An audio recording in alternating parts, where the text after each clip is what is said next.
Hi guys, nung nagbabasketball ako, ang mga exercises ko, jump squat, box jump, single leg jump squat, yun, alternating, deadlift, tsaka full squat, front squat, pampataas tumalon, pampatigas ng katawan sa box out. Yun.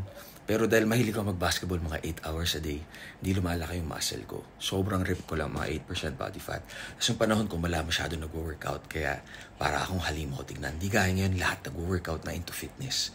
So para sa lahat ng mahilig mag-basketball, pampataas tumalon yun, pampa-explosive yun, mabilis yung reaction. Pero yung shooting, yung layup, yung free throw, yung dribbling skills, pinapractice yan, oras yan.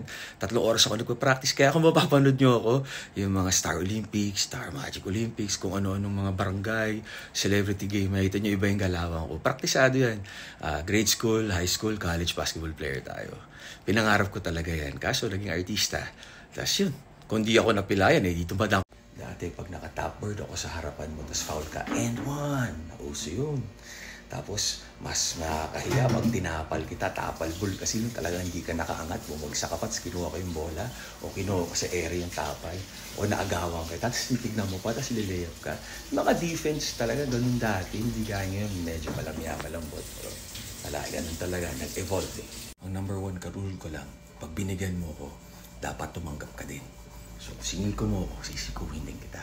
Ang problema lang, di natin alam kung mas malakas ako sa'yo. Di gaya, nauna ka eh. Ganun lang yun. Pero ako, never ako magulang.